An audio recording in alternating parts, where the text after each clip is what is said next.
Ever since he came into our lives, he became one of the family. But now he's gone. With Fond Recollections memorial plaques and website, we can upload all our photos and videos of him.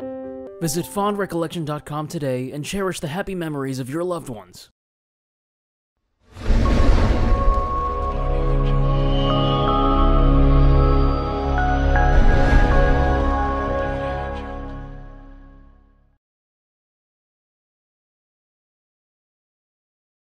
Chapter 2. Secrets, Lies, and Damage Control. Renee, Linda, and Kimberly were transfixed by Amber Taylor's icy cold glare. Renee could feel her arms covered in goosebumps. Kimberly was nervously biting the cuticle hanging next to her thumb. She was a nervous nail biter and had chewed her nails down to the little nubs. Linda looked resolutely at her shoes as if her plain white tennis shoes were the most fascinating thing she had ever seen in her life. It was now 12:45 a.m. Amber Taylor finally spoke after watching the irresponsible nurses fidgeting in front of her. Can one of you please explain how an incident of such magnitude could occur? She said in a deadly cold voice. Especially when the NICU is supposed to be monitored 24 hours a day, and the babies were never supposed to be left alone. Emphasizing the word never in a way that made the nurse's blood run cold. Renee burst into tears. Amber Taylor took that as a good sign. Amber knew she could be the first one to break. She could not stop the tears streaming down her face, and guilt was written all over her face, glowing like a neon light. So sorry, Miss Taylor. She choked out the words between sobs. We only stepped out the area for a few minutes. She wailed. We just wanted to see the New Year's ball drop in Times Square. That's it. Renee and Linda looked as if they wished the floor would open and swallow them alive. They were struggling to hold back tears as well. They could still hear the cheers coming in from the break room television, incriminating the shamed nurses even further. Can someone turn the damn television off? She snapped at a security guard, who rushed out of the room to grab the remote. Her displeasure and anger were evident on her face. Amber turned her attention back to the nurses. Now, repeat what you just said to me again, she said sternly. What did you do? Amber emphasizing each word. Kimberly started to speak up again, but was interrupted by Renee. Miss Taylor, we only went into the break room for a couple of minutes. That's it. She spoke quickly as if she was trying to get all the words out at once. Miss Taylor, we only went to the break room for a couple of minutes. That's it. She spoke quickly as if she was trying to get all the words out at once. It was just a couple of minutes. She repeated desperately. We constantly checked on all of the newborns. We were compliant and making our rounds. We had been experiencing issues with the medical gas equipment ever since our shift started. We don't work for a biomedical department, and therefore we don't know how to fix medical machines. She cried, furiously wiping away the tears falling from her eyes as her voice shook with anxiety. This incident happened because the equipment malfunctioned. It didn't happen because of us, Renee said in a shrill voice. Amber massaged her temples with her fingertips as if Renee's word gave her a headache. I need time to think, she muttered. Make sure those nurses stay in the break room, she barked, ordering the security guard to ensure that the nurses did not leave the break room. They all sat down, huddled up on the cold steel chairs. The door shut behind Amber as she swept past them, with a loud bang that made them jump. The security officer had stepped outside with Amber, locking the nurses inside. Linda looked at the other two nurses, wide-eyed. We're in a world of trouble, she whispered frantically. No matter what happens, we cannot let them know what really happened. The other two nurses agreed. So what's your plan? Renee whispered back fervently. We need to get our story straight, Linda said, matter-of-factly. If we don't, we will definitely lose our jobs. Renee nervously twisted at the hem at the top of her scrubs, around her fingers. We will not just lose our jobs, we will lose our licenses. We'd most probably go to jail. When Renee heard that, she crumbled up, sobbing hysterically. Hush, pull yourself together, Linda said harshly. We do not have time for your hysterics. We need to accept the reality that we may have lost our jobs already. We now need to work on what to tell the authorities so that we do not end up in jail. What's your plan? Kimberly asked, sniffling. Look, there is no fucking way that I'm going to prison for this shit, Linda replied. You two should wise up and follow my plan. Renee nodded. I'm with you on that. Kimberly did not say a thing, but the others took her silence for acceptance. This is what we're going to do. We are going to blame the biomedical department for the entire fiasco. It is technically their fault anyway. It is not our job to deal with the faulty machinery. They are responsible for maintaining the oxygen machines. We are not. This is why the babies died. We did our jobs. They did not. She looked both Renee and Kimberly straight in their eyes. That is what happened. Capiche? Capiche? The nurses agreed, relieved that they now had some clear directions and a straightforward story to follow. Kimberly looked like she was about to cry again, but then she composed herself and exploded. Linda still looked like a fidgety squirrel though, and Linda's sharp eye caught her nervous movements. Kimberly, spit it out. We fucked up. We fucked up bad this time. I mean, how can you be so callous? How can you be so callous? 6 babies have died, and all you two can think about is saving your own hides? She was so angry she was shivering and gasping for breath as she spoke. The babies died. It's our fault. It is our fault. I know it. She stopped to take a breath, trying to steady herself, as the other two watched her warily. If she blew it, everybody would be screwed. But I cannot go to prison. Kimberly whispered softly, as her eyes welling up with tears once again. I have a daughter. What would she do without me? Kimberly cried in anguish. I hate this. I hate this so much, but I will do this. She wiped her eyes and fixed them unwaveringly at both. Finally resolved, Kimberly decided, if we must blame the biomedical department to save our own asses, then that's exactly what we will do. It's not even a lie, though. Renee said defensively, as if she was trying to convince herself just as much as she was trying to convince the others. We had been experiencing problems with the oxygen equipment all night. We documented the problems in our logs. We had written evidence. That must be worth more than a few minutes of downtime in the break room, right? Especially if we already performed our care rounds. That's true. Linda assented. We did everything by the book. We just took a little break in the middle. The equipment had been malfunctioning throughout our shift. Why should we be the ones to take the blame? They looked at each other with new resolve. So it's agreed then. Repeat after me. Kimberly said. The babies died because of the biomedical department's negligence. The other two repeated it as if saying it again would make it real. All 3 nurses agreed that this would be the story they would tell anyone who asked. No confiding in their husbands, mothers, boyfriends, or best friends, because eventually, someone always talks. This fraudulent story was their only hope of surviving the situation, with minimal legal repercussions, even though deep down, they all knew that the babies died because of their own negligence. The nurses had a decidedly calmer demeanor when Amber Taylor re-entered her office. Amber could not tell if this was because the downtime had given them space to calm down and pull themselves together, or because something new had transpired. She did not care.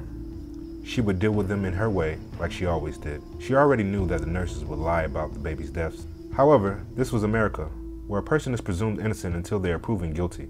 So, even though to Amber, the nurses' guilt was as pronounced as if it was stamped on their foreheads, she had to let the authorities undergo due process. She, along with the other senior administrators, had to interview these nurses separately before the police arrived. The hospital's reputation was on the line, and Amber could not afford to have St. Mark's flawless reputation be tainted by some irresponsible nurses who would rather party in the break room on New Year's Eve than look after premature newborns. Amber started her questioning with Renee, as Linda and Kimberly were escorted out of the room by the security guard. She knew that if she kept them in separate rooms, which would take away any opportunity they had for further collusion of their story. She already regretted leaving them alone in the first place, but she had to answer the chief nursing officer's call, and she could not do that in front of these nurses. Renee sat before Amber Taylor, the cold, rigid steel chair pressing against the small of her back. She nervously fiddled with a loose lock of her hair next to her shoulder. Amber looked her straight in the eye and said, Nurse Renee, I know you are upset about the baby's deaths. Amber questioned in the same flat, matter-of-fact tone utilized to interrogate the staff. However, you are the supervising nurse of this unit. The baby's safety was your responsibility. You were supposed to make sure nothing happened to them. Their medication was administered, and they were perfectly stable in the previous shift. So kindly tell me, what the hell happened? She roared. What on earth were you doing during the time of the baby's deaths? Renee took a deep breath, but before she could begin to speak, Amber held up her hand as if to stop her from talking. It was obvious that she was incredibly upset. Her pale, white complexion had flushed completely scarlet. Her eyes appeared watery, and her hands cold and clammy. We have already informed the administrative team, security, and the babies' families about their deaths. Amber continued, hoping that this information might appeal to their guilty conscience. It is just a matter of time before the press is notified. I am afraid the matter is out of my hands now and must be dealt with as per protocol, she told Renee, hoping to scare her into admitting the truth. Therefore, if you are harboring any hopes of me offering you my protection for the sake of the hospital, I suggest that you tell me the truth about exactly what occurred here tonight. Her statement was a bald-faced lie, of course. There was no way she was going to offer any of the nurses any protection. Besides, she knew she did not even have that power. Amber Taylor was a betting woman, and the odds were that the nurses were guilty. Do not leave out any of the details, Amber told Renee, warningly. Renee started to speak, but was interrupted for a second time as there was a knock on the office door. Amber cursed under her breath and motioned for the security guard to open the door. A tall, well-muscled man walked in with a commanding presence. His blond hair was cropped short, and he had dark gray eyes that resembled storm clouds. Ah, Mr. Samuels, Amber said, as a way of welcome. Miss Taylor. He acknowledged. Robert Samuels was the security department director for St. Mark's Baptist Hospital and a former local police officer. He had worked at St. Mark's for the past 20 years and still had deep connections within the local police department. Robert jerked his head to the side, motioning for Amber to step away from the nurses. Amber got up and stood next to Robert next to the door. Stop questioning the nurses. Robert whispered in her ear. Don't ask why yet. Just no further questions. Amber looked as if she were about to protest before Robert loudly said, Miss Taylor, I must formally request that you cease your line of questioning. This is now a police investigation. These police officers will take the nurses in for questioning. Thank you for your help, but we will take it from here. Amber Taylor was not a woman that could be easily dismissed, however. She stood her ground, saying adamantly, they are my nurses. They collaborate with me, so they are answerable to me first. I should be the one questioning them before the police get involved. Robert shook his head firmly. When there are multiple potential homicides involved, I'm afraid it's a police matter. This matter is now beyond your authority. Amber was surprised and irate. My staff is my jurisdiction, she shouted at them. I'm sorry, madam. Robert repeated mechanically. We need to take the nurses into the security office for questioning. Amber was in a tizzy. She had no idea what to do because she hated having her authority removed. The fact that the police had shown up without being called also sent alarm bells in her head. How did they get here so fast? But she didn't answer any of my questions, Amber protested. She will answer the detective questions now, Robert said firmly. The moment he said this, a swarm of police officers entered the hospital. They gathered the three nurses, handcuffed them, to escort them to the security office. Linda, Renee, and Kimberly were humiliated as the officers treated them like common criminals. Amber tried to stop them. She kept saying she had every right to deal with her staff the way that she wanted, and that the police were just infringing on her authority. Robert, tired of her constant interference, handed her a cell phone. Confused, Amber answered. Hello? She said, tentatively, not knowing who to expect on the other line. Amber, this is Nicole Snipes. Amber shrank a little hearing those words, delivered by that curt voice. Nicole Snipes was the CEO of the hospital and Amber's direct boss. Amber, Nicole said in a quiet but deadly tone of voice. can you kindly explain to me how the fuck can you allow 6 babies to die in our hospital in one night? We have the best equipment in the state. We're supposed to have the best staff of the most highly qualified nurses and doctors. Do you mean to tell me they had all checked out for the night and you had allowed it because it was New Year's Eve? She said, irate. Amber winced. Miss Snipes continued. Do you think people do not get sick because it's New Year's Eve? Do you think they go like, oh, we will just save our deadly illnesses and prevent accidents for one night to be considerate so that the doctors and nurses can take time out to party like everybody else? Do you think that is the way the world works, Amber? She fumed. Are you that fucking stupid? Miss Snipes, I'm so sorry. Amber said, frantically. I was not in the NICU. I had just gotten to my office when the incident happened. The night nurse in charge, Renee Hampstead, it was her job to make sure everything was going smoothly. And she did conduct and document her care rounds before taking a break. She tried to explain the matter the best she could. The thing is, someone should have been always in the NICU, and all of them abandoned their post. I just must figure out who. But the police are not letting me question the nurses. She lamented. That's for the best. Nicole snapped. You have proven that you are not competent enough to manage this by yourself. I never imagined that any such incident could ever occur in my hospital. How could all the babies in the NICU die at the same time? She spoke with utter disbelief mixed with pure rage. Stay away from the police. It better be done, Nicole said waspishly. There is a shitstorm of bad press heading our way. We need to control it before it hits the fan. Your job is to meet me outside the hospital when I arrive. I am only 5 minutes away. By the way, Eric Rivera should get there before I arrive. You need to inform him to meet me in my office the moment he gets there. Make sure neither of you speak to anyone else, she ordered. I hope you're capable of doing that at least, she said sarcastically. Of course, ma'am. It will be done, Amber said sheepishly. Thank you so much for hanging out with us. If you had fun or picked up anything from this episode, please assist us by hitting the like, subscribe, and notification buttons. You can also comment and share our content. These small things really help our channel and mean a lot to us.